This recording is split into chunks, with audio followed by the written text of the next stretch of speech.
আল্লাহ কেন আমাদের এই কষ্টকর দুনিয়া সৃষ্টি করেছেন? তিনি তো সব জানেন, আগে থেকেই জানতেন এই দুনিয়া কঠিন আর অধিকাংশ মানুষ জাহান্নামে যাবে, অধিকাংশ তাকে বিশ্বাস করবে না, অধিকাংশ পাপ করবে। তা জেনেও আল্লাহ কেন বানাইলেন?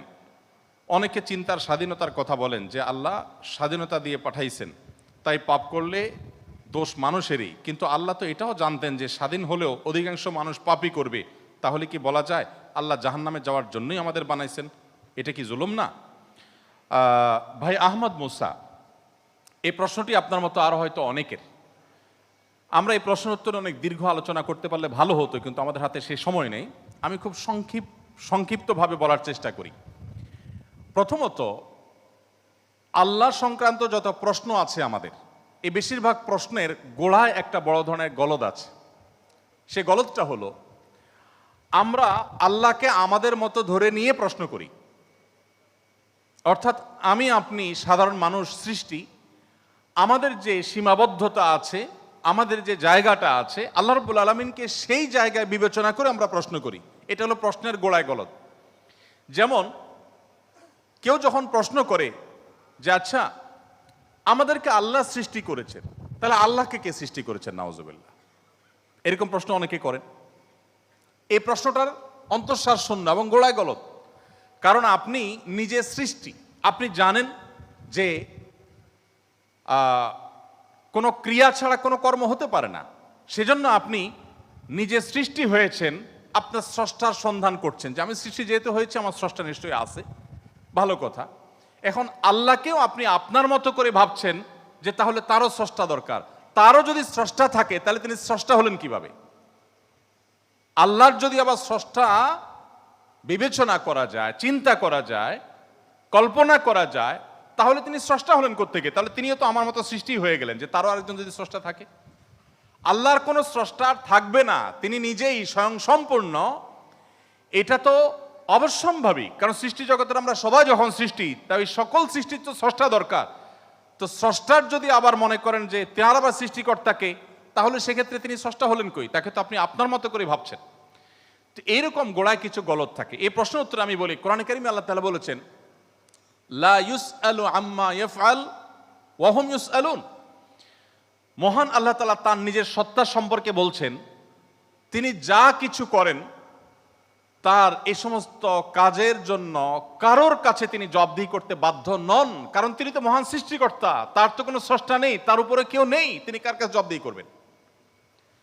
তার কোনো কাজের জন্য তিনি কারোর কাছে জবাবদিহি করেন না, কিন্তু সবাইকে তার কাছে জবাবদিহি করতে হয়।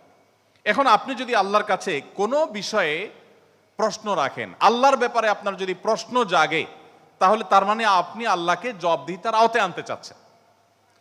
মহান সৃষ্টিকর্তা যিনি সকল কিছুর সৃষ্টিকর্তা, তাকেও যদি আপনি জবাবদিহিতার আওতায় আনতে চান, তাহলে তিনি মহান সৃষ্টিকর্তা হলেন কিভাবে সম্ভব?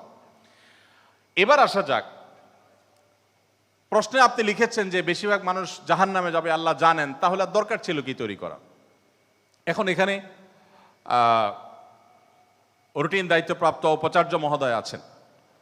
যদি বলা হয় কোনো শিক্ষা প্রতিষ্ঠানের প্রধানকে যে স্যার, আপনি জানতেন আমরা বেশিরভাগ ছাত্র পরীক্ষা ভালো করব না, আমরা আন্দোলন সংগ্রাম নিয়ে ব্যস্ত ছিলাম, পরীক্ষাটা ভালো হবে না, আপনি জানতেন স্যার, তারপর আপনি পরীক্ষাটা কেন দিলেন বলেন? কোন কথার উপরে ঠিক? পরীক্ষা দেওয়া হয়েছে কেন এই জন্য?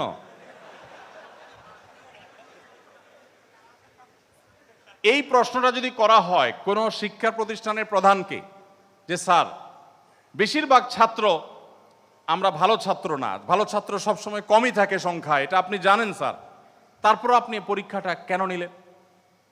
স্যার যদি পাল্টা প্রশ্ন করেন, পরীক্ষা যদি আমি না নিতাম, তাহলে তোমরা বলতো স্যার আমরা পরীক্ষা দিয়ে দেখতেন, সবাই পারতাম। এ কথা বলার অপশন থাকতো কি থাকতো না? স্যার আপনি পরীক্ষা দেন নাই কেন? আপনি দিতেন, দেখতেন আমরা কি পরিমাণ যোগ্য, কি পরিমাণ পড়াশোনা আমরা করেছি, আন্দোলন করেছি, তাতে কি হয়েছে? পড়া পিছিয়ে নেই আমরা, সব ক্ষেত্রে আগে আছি, এর ফাঁকে ফাঁকে আমরা পড়ালেখা করেছি। তাহলে আল্লাহ রাব্বুল আলামিনকে আপনি একই প্রশ্ন করতে চাচ্ছেন যে আল্লাহ বেশিরভাগ মানুষ তো জাহান্নামে যাবে, আপনি জানেন, তাহলে সৃষ্টি করলেন কেন? এখন মানুষকে যদি আল্লাহ তাআলা এই অনুভূতি শক্তি তার সৃষ্টির আগেও দিতেন, তাহলে মানুষ তো বলতো আল্লাহ ফেরেশতাদের তৈরি করেছেন, জিনদের সৃষ্টি করেছেন, আমাদেরকে কেন সৃষ্টি করে ইচ্ছা শক্তি দিলেন না? তাহলে আমরা একটু দেখাই দিতাম। আপনি এই প্রশ্ন তো আল্লাহকে করতে পারতেন। মূলত এই সমস্ত প্রশ্নের গোড়ায় গলত আছে। দেখুন, আল্লাহ রাব্বুল আলামিন যখন মহান সৃষ্টিকর্তা, আপনি একটি পুতুল তৈরি করেছেন, একটি পুতুল তৈরি করেছেন মাটির, দুটি পুতুল তৈরি করেছেন। একটি পুতুল আপনি রেখেছেন, আর একটি পুতুল আপনি ভেঙে দিয়েছেন। এখন আমি যদি আপনাকে প্রশ্ন করি, ভাই কাজটি কি ভালো হলো? একটা পুতুল রাখলেন আর একটাকে ভেঙে দিলেন, কেন এরকম করলেন? আমার এই প্রশ্ন করাটা আপনাকে যদি আমি জবাব দিই তার আওতায় আনি, যে আপনাকে বলতে হবে এটা ইলজিক্যাল কাজ, কেন করলেন? আপনাকে প্রশ্ন যদি আমি করি, এই প্রশ্ন করার কি অধিকার আসলে আমার থাকার কথা? আপনি পুতুলটা সৃষ্টি করেছেন মাটি থেকে, করে আপনার একটা ভালো লেগেছে রেখেছেন, আর একটা ভালো লাগেনি ভেঙে ফেলেছেন। পৃথিবীর কোনো মানুষ আপনাকে জবাব দিয়ে তার আওতায় আনতে পারে? এই অধিকার আছে কারোর? থাকার কথা না। এটা একান্ত আপনার ব্যাপার। আল্লাহ রাব্বুল আলামিন যখন কিছু মানুষকে জান্নাতে দিবেন, কিছু মানুষকে জাহান্নামে দিবেন, জাহান্নামীদের সংখ্যা অনেক বেশি হবে, এই সংবাদ জানার পর আমার মধ্যে তো এই তাড়া কাজ করার কথা, যদি আমাকে জাহান্নামে যেতে হয় তাহলে আমার পরিণতি কি হবে? তাহলে আমি কিভাবে বাঁচতে পারি, কিভাবে রক্ষা পেতে পারি, কিভাবে আমি আল্লাহর কাছে আর্গুমেন্ট করতে পারি, কিভাবে প্রার্থনা করতে পারি, কিভাবে নিজেকে আমি সে শুদ্ধতার পথে রাখতে পারি? আমার তো সেই প্রচেষ্টা থাকবে। সেটা না করে আমি আল্লাহকে প্রশ্ন করছি, আল্লাহ কেন দিবেন জাহান্নামে, বলেন আগে। ব্যাপারটা কেমন হলো? আসলে আল্লাহ সম্পর্কে ধারণা না থাকার কারণে, বা আমাদের মতো করে আল্লাহকে ভাবনা চিন্তা করার কারণে, কল্পনা করার কারণে এই ধরনের প্রশ্ন আমাদের মনে আসে। যেহেতু আমাদের সামনে জান্নাত অথবা জাহান্নাম দুটি পথের একটি, অতএব একজন ইমানদার, একজন বুদ্ধিমান মানুষ, তিনি তার জান্নাতের পথকে সুগম করার চেষ্টা করবেন, জাহান্নাম থেকে বাঁচার চেষ্টা করবেন। তিনি আল্লাহকে প্রশ্ন ছুড়ে দিবেন না। আল্লাহকে প্রশ্ন ছুড়ে দিয়ে কি হবে বলেন? আমি আরেকটা উদাহরণ দেই।